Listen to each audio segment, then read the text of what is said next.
पूरी मार्केट की तरफ से मुबारकबाद पेश करते हैं फारूक भाई को। लोग तो यही समझते हैं कि बल्दिया और एचडीए एक है। Auto parts and show part dealers association के ओहदेदारान ने मार्केट में सेहत और सफाई और दीगर मसाइल पर एडमिनिस्ट्रेटर हैदराबाद को दौरा कराया। Auto parts and show part dealers association और सेफ्टी एंड मैनेजमेंट कमेटी के चेयरमैन अली हसन की जानिब से बल्दिया आला हैदराबाद के एडमिनिस्ट्रेटर फारूक खान को खोकर मोहल्ले और इससे मुलैका मार्केट में सेहत और सफाई और स्ट्रीट लाइट समेत दीगर मसाइल पेश किए, जिस पर एडमिनिस्ट्रेटर फारूक खान ने तफसीली जायजा लेते हुए इनके तमाम मसाइल हल करने की यकीन दहानी कराई। जो मसाइल उन्होंने बयान किए वो है सेहत और सफाई के हवाले से। मैंने जब से चार्ज लिया है तो मेरी सबसे बड़ी तरजीह ही सेहत और सफाई है।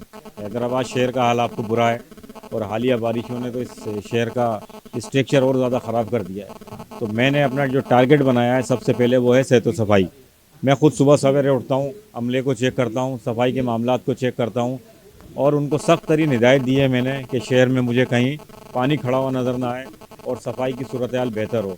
मेरी पूरी कोशिश, मेरी अव्वलियन तरजीह है कि इस हैदराबाद शहर को साफ़ सुथरा रख सकें। फारूक भाई ने हमारे पास मार्केट में विज़िट किया है, जो हमारे लिए बहुत खुश आए थे, और हम जो है इस मामले में पूरी मार्केट का विज़िट कराया और सारे मामला चेक करवाए फारूक भाई को। तो हमें बड़ी खुशी हुई है कि फारूक भाई ने अपना कीमती टाइम में से हमारे लिए टाइम निकाला और पूरी मार्केट के मामलात और दूसरे जो बल्दिया के सेहत और सफाई के मामलात थे उसको बहुत अच्छे तरीके से इन्होंने हमारी बात को सुना और हमें बहुत जो है ओबलाइज किया है। बाद अज़ां एडमिनिस्ट्रेटर हैदराबाद फारूक खान बल्दिया आला हैदराबाद की जानिब से शुरू किए गए कामों का जायजा लेने हैदर चौक के मकाम पर पहुंचे, जहां उन्होंने अली हसन और दीगर अहदेदारान को यकीन दिलाया कि जिस तरह हम अपने शहर की बेहतरी के लिए इकदाम कर रहे हैं इसकी एक मिसाल ये भी है। इस मौके पर फरहान शेख, मुकेश कुमार, मोहम्मद बख्श, अब्दुल जब्बार खिलजी, नाजिम अराई, अब्दुल गफ्फार खान, जैन पादियानी भी मौजूद थे। रेहान गनी, पासबान न्यूज, हैदराबाद।